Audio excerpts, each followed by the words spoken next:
और इसको मनाने की कौन सी तारीख है? तो इसका जो सही आंसर है वो है 4 मार्च। 4 मार्च को ये नेशनल सेफ्टी डे मनाया जाता है। ये आज 7 मार्च है और ये 4 मार्च आपने इसको याद रखना है कि नेशनल सेफ्टी डे मनाया जाता है।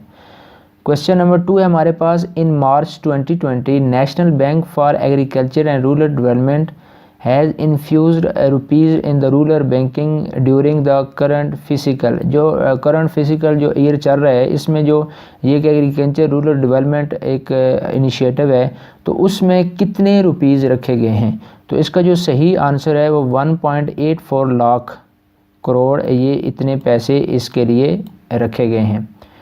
क्वेश्चन नंबर 3 हमारे पास, Trump talks to Taliban leader for. ये रिसेंटली ट्रम्प ने जो तालिबान का लीडर है उससे बात की है, वो कितने मिनट के लिए उसने ये फ़ोन कॉल की है तालिबान लीडर से? तो इसका जो सही आंसर है वो बी है, 35 मिनट तक जो ट्रम्प है उन्होंने तालिबान लीडर से बात की है। क्वेश्चन नंबर 4 है, which country for the first time has claim to use the antibody test to track corona virus infection. ये कोरोना वायरस आप सब जानते हैं कि इसका बहुत ज़्यादा प्रॉब्लम है, पूरी दुनिया के अंदर इसके वायरस फैल चुका है और बहुत ज़्यादा इससे अमवात हो रही हैं। लेकिन वो कह रहे हैं कि एंटीबॉडी या एंटीबायोटिक टेस्ट किस कंट्री ने सबसे पहले इसका क्लेम किया है, दावा किया है कि उन्होंने इसका जो हल है या इसका जो टेस्ट है एंटीबायोटिक वो निकाल लिया है? तो इसका जो सही आंसर है वो हमारे पास सिंगापुर है। ये सिंगापुर ने क्लेम किया है जी एंटीबॉडी टेस्ट कोरोना वायरस के इन्फेक्शन के लिहाज से इन्होंने दरियाफ्त कर ली है। क्वेश्चन नंबर 5 है, how many countries are affected by the corona virus. ये बड़ा ही अहम सवाल है और ये मौजूदा हालात के मुताबिक बहुत ही अहम है। तो ये इसमें कितने कंट्रीज़ हैं जो कोरोना वायरस से इफ़ेक्टेड हैं या जिनके अंदर ये मसला आ चुका है? तो ये 82 अब तक जो तादाद है ममालिक की वो 82 है। 82 ममालिक के अंदर ये कोरोना वायरस फैल चुका है। क्वेश्चन नंबर 6 है, the Baloch culture day celebrated on. ये बलोच कल्चर डे कुछ दिन पहले मनाया गया है लेकिन आप भूल गए होंगे। तो हर साल जो बलोच कल्चर डे है ये मनाया जाता है, ये 2 मार्च को मनाया जाता है। ये 2 मार्च को बलोच कल्चर डे मनाया जाता है। आपने कमेंट्स में मुझे बताना है कि सिंध कल्चर डे कब मनाया जाता है। ये आपके लिए क्वेश्चन है, आपने बताना है कि सिंध कल्चर डे कब मनाया जाता है। क्वेश्चन नंबर 7 हमारे पास, PM launch Ehsaas scholarship program. Prime minister of Pakistan Imran Khan ने ये स्कॉलरशिप अनाउंस की है स्टूडेंट्स के लिए। तो ये किस तारीख को अनाउंस की गई थी?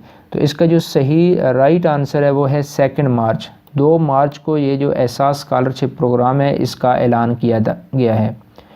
क्वेश्चन नंबर 8 हमारे पास, recently on which date the zero discrimination day was observed on. Zero discrimination ये जो हम इम्तियाज़ बरतते हैं, कोई काला है कोई गोरा है, कोई इस मजहबी लिहाज से सियासी लिहाज से, तो ये भी इस डे को भी मनाया जाता है। तो ये किस तारीख को मनाया जाता है हर साल? तो ये 1 मार्च को मनाया जाता है। आपने याद रखना है ये जो मैं डेट्स आपको बता रहा हूँ, 1 मार्च को नेशनल ये ज़ीरो डिस्क्रिमिनेशन डे मनाया जाता है। Zero discrimination day on 1 March. Question number 9 है, who has been appointed as the new prime minister of Malaysia. ये मलेशिया के जो पहले पीएम थे, प्राइम मिनिस्टर थे, वो महातीर मोहम्मद थे, जो कि अब चेंज हो चुके हैं। इनके जो पार्लियामेंट है उन्होंने इसको हटा दिया है और नया प्राइम मिनिस्टर वो ले आए हैं मलेशिया के अंदर। तो वो जो नए प्राइम मिनिस्टर हैं उनका नाम क्या है? तो इसका जो सही आंसर है वो है मुहिउद्दीन यासीन। ये मुहिउद्दीन यासीन नए प्राइम मिनिस्टर। ये बड़ा अहम सवाल है, आपने इसको याद रखना है। मलेशिया के जो नए वज़ीर-ए-आज़म हैं वो मुहिउद्दीन यासीन हैं। क्वेश्चन नंबर 10 है हमारे पास, which of the following country has assumed presidency of UN Security Council for March 20। तो कौन सा कंट्री है जिसने presidency of UN Security Council March 20 में जो उसकी ये यूएन सेक्रेटरी काउंसिल की प्रेसिडेंसी यानी सदारत उसको मिल चुकी है? तो रशिया है, जर्मनी है, जापान है, चाइना है। तो इसका जो सही आंसर वो चाइना है। चाइना ने इसकी सदारत अब यूएन सेक्रेटरी काउंसिल की ले ली है मार्च 20 में। What is the cause behind the corona virus in China. ये जो चाइना के अंदर कोरोना वायरस आया है, जो अभी पूरी दुनिया के अंदर फैल चुका है, इसकी असल वजह क्या है, किस ये जानवरों से फैला है तो किस जानवर से, उसका जानवर का नाम आपको आना चाहिए। तो इसका जो सही आंसर है वो एनिमल ईटिंग। तो इसके जो एनिमल ईटिंग है, यानी जो जानवरों को गोश्त वगैरह खाने से ये कोरोना वायरस फैला है।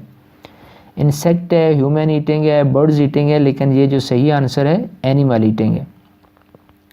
World wide day is observed, ये WWD world wide day is observed, तो ये भी मार्च में ही मनाया जाता है। और किस डेट को मनाया जाता है, तो इसका जो सही आंसर है वो है 3 मार्च। तो ये थोड़ा सा मुश्किल है, आपने इनको याद रखना है कि ये कौन से डे हैं और किस तारीख को मनाए जाते हैं, लेकिन अगर आप इसको बार बार पढ़ेंगे, सुनेंगे, तो इंशाल्लाह आपको ये सारी चीज़ें याद हो जाएंगी।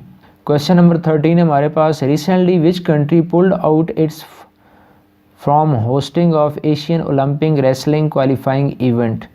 तो किस कंट्री ने ये जो Asian Olympic wrestling qualify event था, इसकी होस्टिंग से इनकार कर दिया है। तो इसका जो सही आंसर है वो है किर्गिस्तान। ये किर्गिस्तान ने इसकी होस्टिंग से इनकार कर दिया है। क्वेश्चन नंबर 14 है, second most affected country from the corona virus. ये भी बड़ा अहम है। कोरोना वायरस से दूसरा सबसे बड़ा मुल्क कौन सा है जो इससे इफ़ेक्टेड हुआ है या मुतासर हुआ है कोरोना वायरस से? चाइना के बाद दूसरा मुल्क कौन सा है? तो इसका जो सही आंसर है वो हमारे पास है जापान। ये याद रखना है, जापान में चाइना के बाद सबसे ज़्यादा कोरोना वायरस से लोग इफ़ेक्ट हुए हैं। क्वेश्चन नंबर 15 है, अजमल वज़ीर रिप्लेस्ड। अजमल वज़ीर ये KP से हैं, ये PTI के हैं। Replaced as a head of KP information department. ये KP इंफॉर्मेशन डिपार्टमेंट से इन्होंने रिप्लेस किया है किसको? तो पहले आपको पता था कि KP के जो इंफॉर्मेशन मिनिस्टर थे वो शौकत यूसुफजई थे, तो ये इन शौकत यूसुफजई को इन्होंने रिप्लेस किया है अजमल वज़ीर साहब ने। तो दोस्तों ये थी आज की वीडियो, उम्मीद है आपको पसंद आई होगी और आपको कुछ ना कुछ हेल्प ज़रूर मिली होगी। अगर वीडियो अच्छी लगी है तो इसको लाइक करना, शेयर करना और मुझे कमेंट ज़रूर करना आपको इसके मतलब जो भी आपका पॉइंट ऑफ व्यू है। शुक्रिया, अल्लाह हाफ़िज़।